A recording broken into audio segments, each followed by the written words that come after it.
13 people have been killed and 45 are injured in a terrorist attack in Iraq's Salahuddin province. Local authorities said ISIS militants attacked a funeral at a village near the town of Yathrib. They said the terrorists also targeted a nearby checkpoint, killing 3 policemen. In a statement, the provincial governor condemned the deadly attack. He said security forces will launch an investigation into the incident to bring the perpetrators to justice. Meanwhile, in a statement, the military confirmed a number of victims but did not provide specific figures. The military said it will provide details once an investigation is complete.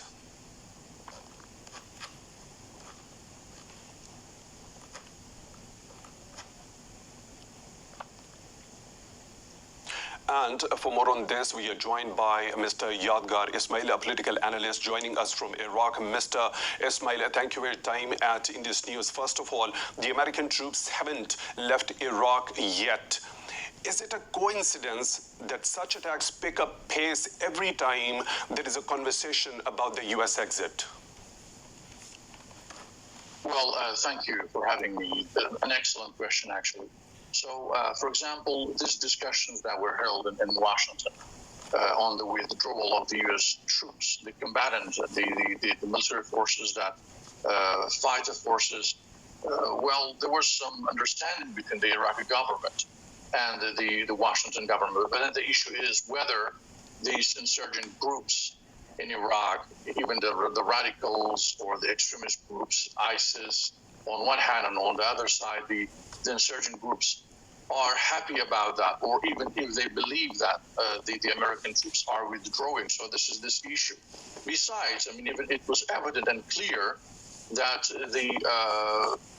some of the U.S. forces will remain, but their mission will change reportedly. So what is that mission all about? Is it only training? Is it only about I don't know other tasks? So this is still from the point of view of these groups is doubtful. So the groups like Resistance and others that they call themselves Resistance or Al-Muqawma, they have vowed to continue attacks on the U.S. troops as long as they remain. So as if these negotiations have been nothing to them. So now all we can do is to see whether the Iraqi government has any influence or control over these groups, or it has the capacity or the capability to fight those groups or protect at least the American troops and international troops until they withdraw by the end of the year.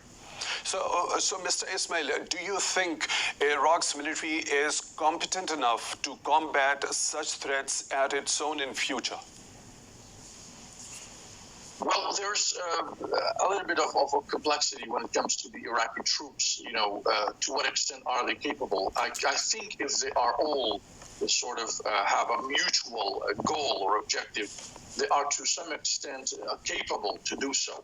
But then because they are not controlled, nor even under the same umbrella, maybe allegedly they are under the commander-in-chief, but then the prime minister, but then of course they get their influence or their commands from private militia leaders, from private groups. I mean, reportedly there are about over 60 groups. I mean, we are talking about the Iraqi army on one hand, and on the other, we have all these militant groups that are sort of have a religious definition as well. So it's really not easy to combine all these forces and fight the threats. In some cases, the threats are not really mutual.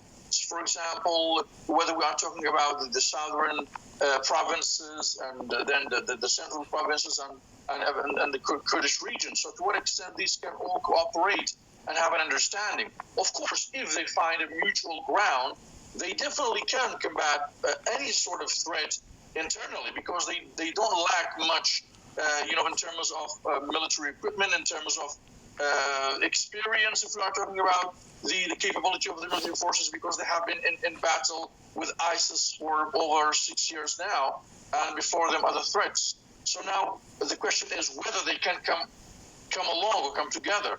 Or perhaps there's the third equation here. If the U.S. withdraws, what will happen? Is it going to be like Afghanistan, or will be there more insurgent groups? So this is also under the scrutiny of the officials and the people in general. So, Mr. Ismail, you just alluded to the fact that there are a number of, in fact, dozens of insurgent groups over there. So here is a supposition. In case there is an uncontrollable surge in terrorist attacks after the U.S. withdrawal, so what would be Iraq's options? Iraq, again, I mean, it does require, at least under the current circumstances, require some international support and help in terms of perhaps some of the military equipment, some of the training, and also, let's not forget, the unification of the armed forces. Some of these armed groups or militias that they are called are accused of having regional influence on one hand, and on the other, they do not really have a basic mutual understanding amongst themselves. So that is the issue for Iraqi government. First, to unify those groups. This is a very, very, gigantic, ginormous challenge for the Iraqi government post-U.S. withdrawal. And the other challenge is perhaps even the neo-ISIS may also rise. Let's not forget the fact that these people, specifically in Sunnistan, the Sunni areas, they feel very unrepresented. Even they do not, consider those Sunni representatives of the government their representatives. So they may be quite vulnerable to be manipulated easily by those insurgent groups and by the radicals and even ISIS to sort of, take the ground and take the fight on the government. So even the possibility of a military coup, to what extent the Iraqi government can be capable. Some of the groups think if the issue withdraws, perhaps the issue will be terminated, then the occupiers are out of sight of the country, but then the other groups believe that they are underrepresented, misrepresented, then they should also have their own say.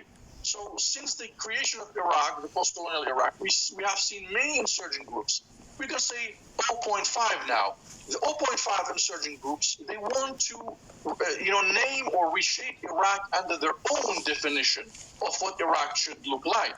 So previously they attacked the USA, and after them they attacked the Iraqi government post 2007.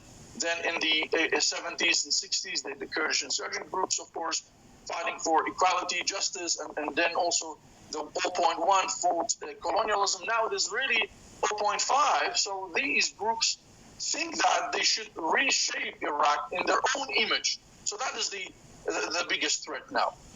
Mr. Yadgar Ismail, thank you very much for talking to Indus News.